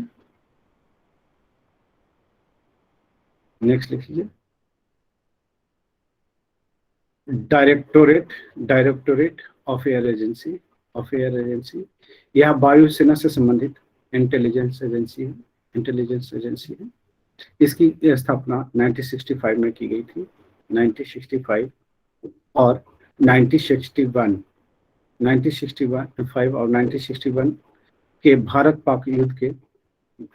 पाक युद्ध में अहम भूमिका निभाया था। नेक्स्ट लिख लीजिए। यह देश के आंतरिक और सीमा से सटे इलाकों की निगरानी करती है। यह देश के आंतरिक और देश के सीमा से सटे इलाकों की आंतरिक, यह क्या लिखा, यह देश के आंतरिक और सीमा से सटे इलाकों की निगरानी करती है। एयर स्पेस एरिया पर निगरानी रखने के लिए यह इंटेलिजेंस एजेंसी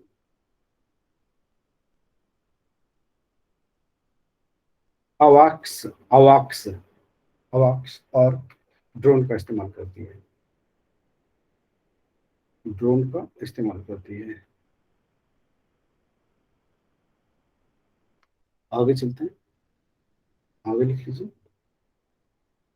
नेक्स्ट लिख लीजिए। रॉ, RAW होता है ना। लिख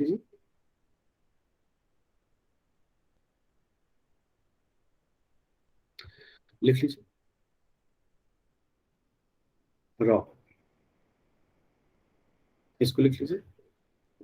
1962 के भारत चीन युद्ध और 1965 के 1965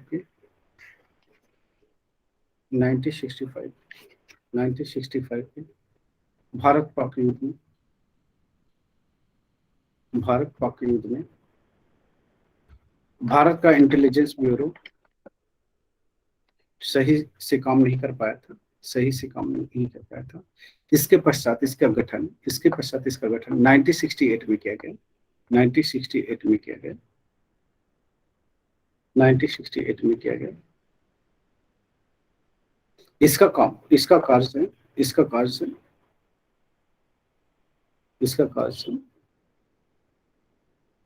सूचनाएं एकत्रित करना एवं दुश्मनों की गतिविधियों पर नजर रखना, सूचनाएं एकत्रित करना तथा दुश्मन की गतिविधियों पर नजर रखना।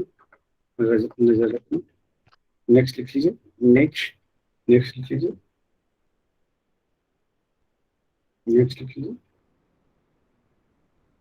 यह दुनिया की बेहतरीन खुफिया एजेंसियों में से एक है, दुनिया की बेहतरीन खुफिया एजेंसियों में से एक है।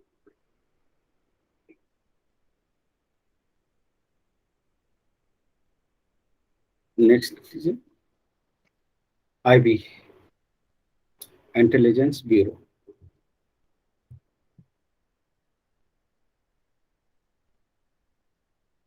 इसका गठन 1887 में 1887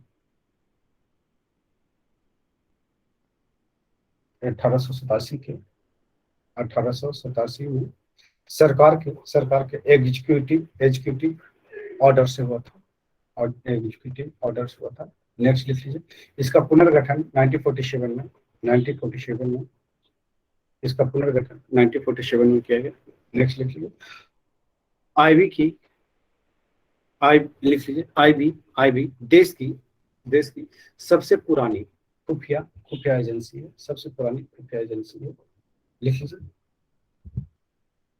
आईबी देश में खुफिया ऑपरेशन को संचालित करती है और विदेश नीति बनाने में सरकार की मदद करती है।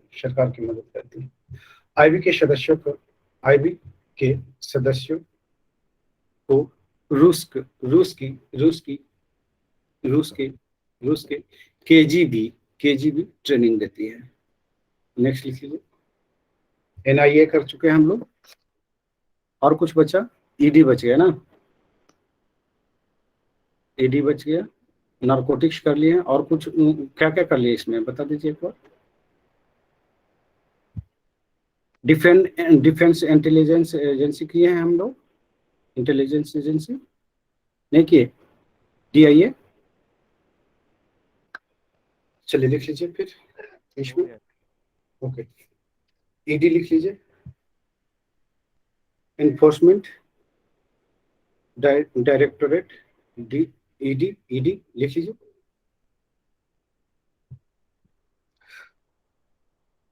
प्रत्यावर्तन निर्देशालय है ना, प्रत्यावर्तन निर्देशालय, इसको क्या कहते हैं, ईडी भी बोलते हैं, है ना। लिख लीजिए,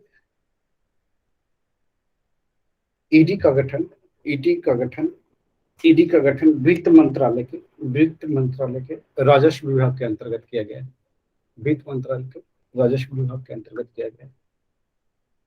लिख लीजिए, अंतर्गत किया गया है, लिख लीजिए। इसका मुख्य कार्य फॉरेन एक्सचेंज मैनेजमेंट एक्ट 1999 तथा prevention of money laundering act 2002 को लागू कराना होता है, नेक्स्ट लिख लीजिए, यह अवैध संपत्ति को जब्त करने का काम करती है, जब्त करने का काम करती है। नेक्स्ट लिख लीजिए, इसी में कानूनों के उल्लंघन पर यह विभाग जांच पड़ताल करते हैं। संदिग्ध व्यक्तियों की गिरफ्तारी और उन पर अभियोग चलाने का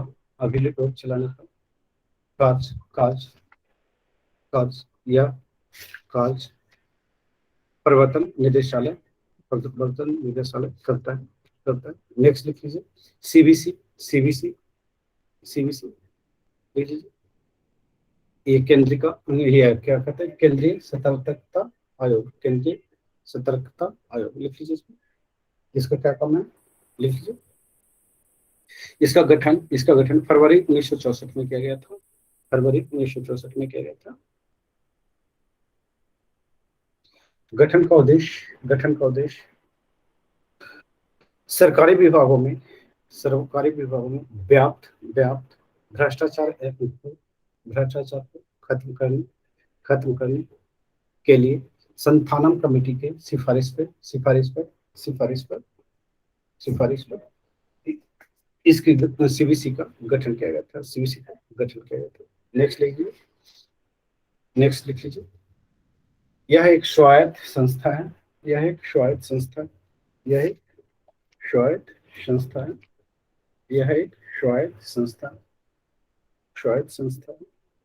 स्वायत्त संस्था है। चलिए, ये आपके यहाँ आकर के सारा संस्थाएं खत्म होती है। मानवाधिकार आयोग से क्वेश्चन होता है क्या? पूछा है कभी? नहीं पूछा है? नहीं पूछा है? लिख लीजिए मानवाधिकार आयोग, मानवाधिकार आयोग, मानवाधिकार आयोग।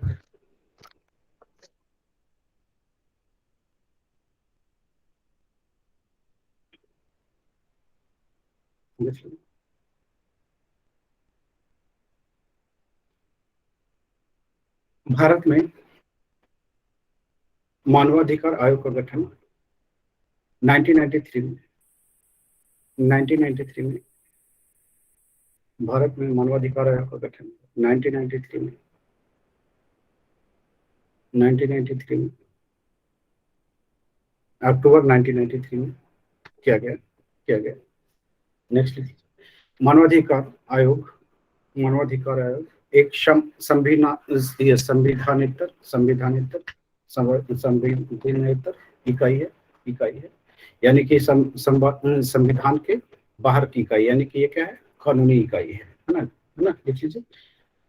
मानवाधिकार आयोग कानूनी इकाई है। इसका गठन संसद द्वारा पारित अधिनियम के अंतर्गत हुआ था। संसद द्वारा पारित मानवाधिकार संरक्षण अधिनियम 1993 के तहत किया गया था। नेक्स्ट लिख लीजिए। मानवाधिकार आयोग में संशोधन 2006 में की गई थी। नेक्स्ट लिख लीजिए।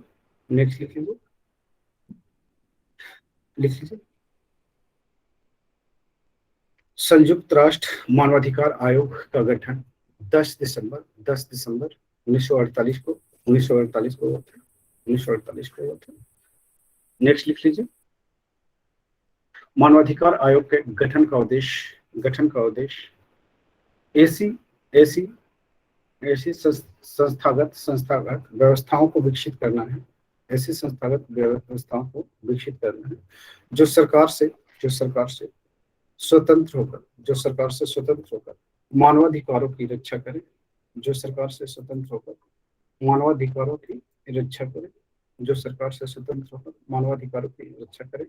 उसके विषय में जागरूकता फैलाए। तथा इससे संबंधित मुद्दों का पूर्ण रूप से समाधान करने का प्रयत्न करें। नेक्स्ट लिख लीजिए।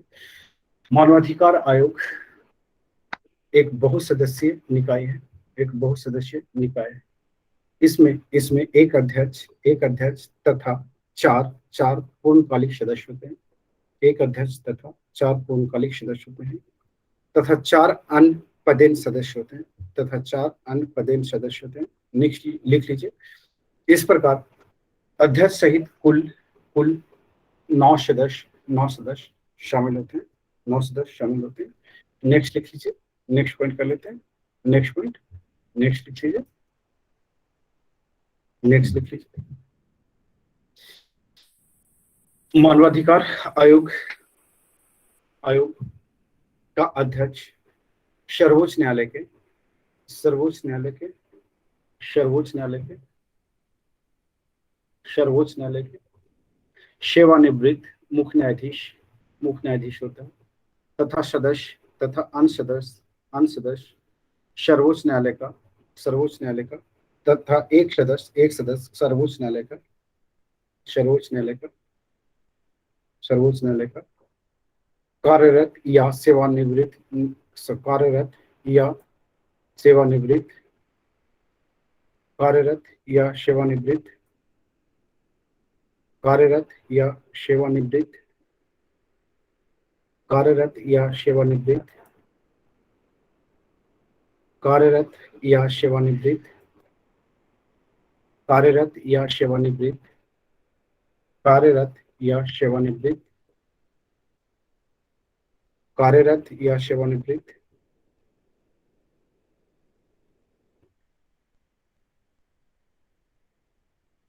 कार्यरत या सेवानिवृत्त न्यायाधीश एक उच्च न्यायालय के कार्यरत या सेवानिवृत्त न्यायाधीश तथा एक उच्च न्यायालय के कार्यरत या सेवानिवृत्त न्यायाधीश होता है। जबकि दो अन्य ऐसे सदस्य होते हैं जिनको मानवाधिकार से संबंधित जिनको मानवाधिकार से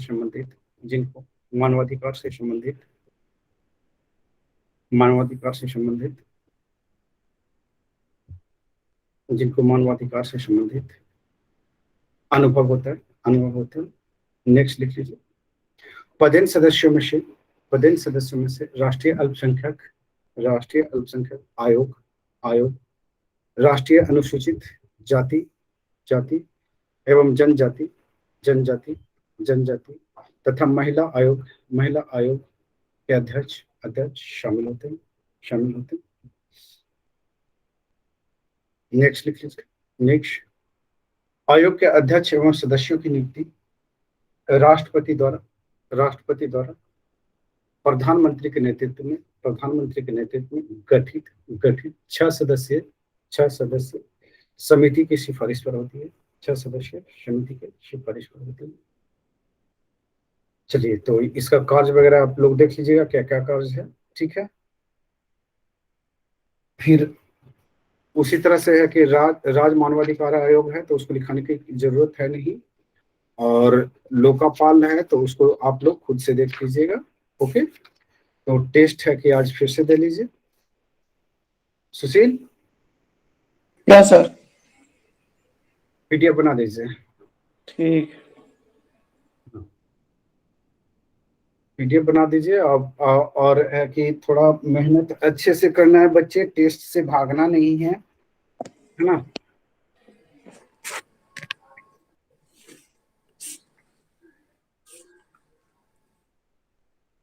जो लोग टेस्ट सीरीज नहीं ज्वाइन किए हैं कर सकते हैं।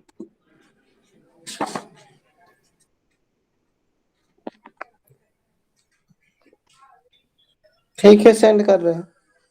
हाँ, कर दीजिए।